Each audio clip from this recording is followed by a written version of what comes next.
Halo, perkenalkan nama saya Dewanti Monika Hinuk, NIM 114220039, asal dari Jakarta, dari Teknik Lingkungan Angkatan 2022.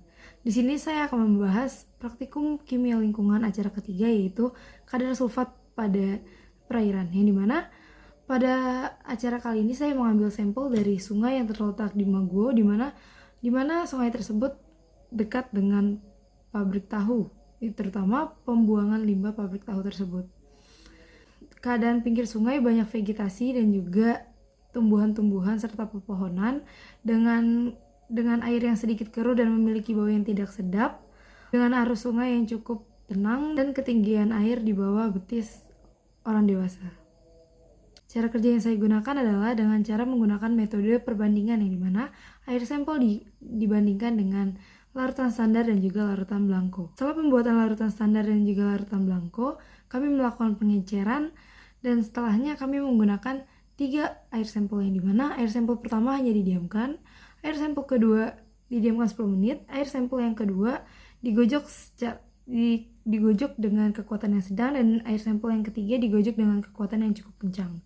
Setelah 10 menit kemudian, kami bandingkan dengan air sampel dengan larutan blanko dan juga larutan standar di depan kertas karbon berwarna hitam. Sebelum melakukan pengojokan, semua larutan ditambahkan dengan BaCl sebanyak 1 ml, yang dimana BaCl2 sendiri berguna untuk mengetahui apakah larutan tersebut terdapat sulfat atau tidak.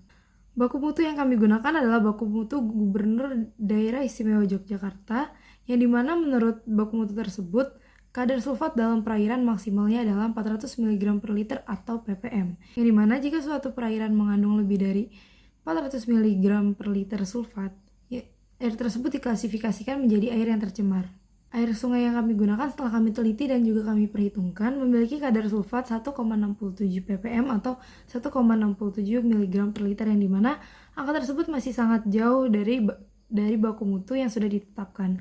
Oleh karena itu, air tersebut masih layak untuk digunakan dalam kehidupan sehari-hari, baik untuk beraktivitas maupun untuk diminum atau dikonsumsi. Sampel tersebut kami identifikasikan menggunakan perbandingan warna, yang dimana kami perbandingkan dengan larutan standar atau larutan blanko dengan larutan sampel. Sampel tersebut identik dengan larutan nomor 1 dan juga nomor 2. Kadar sulfat yang tinggi pada perairan akan menjadi racun bagi manusia, yang dimana akan menyebabkan gangguan pencernaan. Selain itu, kadar sulfat yang tinggi pada perairan juga akan menyebabkan kematian pada biota-biota air dan menyebabkan air tersebut menjadi asam dan teridentifikasi menjadi air yang tercemar. Oleh karena itu, alangkah baiknya melakukan pengolahan limbah sebelum limbah tersebut dibuang ke perairan. Ciri-ciri jika air tersebut sudah tercemar oleh kadar sulfat adalah memiliki bau yang tidak sedap, berwarna keruh, dan juga dapat dilihat pada pipa-pipa di sekitar perairan tersebut. Jika pipa tersebut memiliki kerak, berarti perairan tersebut memiliki kadar sulfat yang tinggi. Hal tersebut dikarenakan sulfat reduksi menjadi hidrogen sulfida.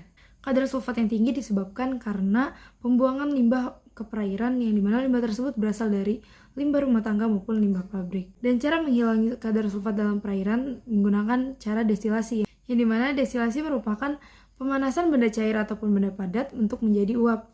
Ketika benda tersebut sudah menjadi uap, kadar sulfat tersebut akan menghilang. Cara lain untuk menghilangkan kadar sulfat dalam perairan adalah dengan cara komposit, yang dimana menggunakan asam karet menjadi matriks, arang, ataupun pasir. Aplikasi pada acara ini adalah kita dapat menentukan kadar sulfat di dalam perairan, dapat mengetahui bagaimana cara menurunkan kadar sulfat di dalam perairan, dan juga dampak yang akan disebabkan jika kadar sulfat dalam perairan tersebut lebih dari standar baku mutu yang sudah ditetapkan oleh pemerintah. Kadar sulfat yang tinggi sebagai kecocokan penyediaan air bagi publik ataupun industri, di mana sebagai penentu besarnya masalah yang akan timbul jika kadar sulfat tersebut tinggi dalam perairan.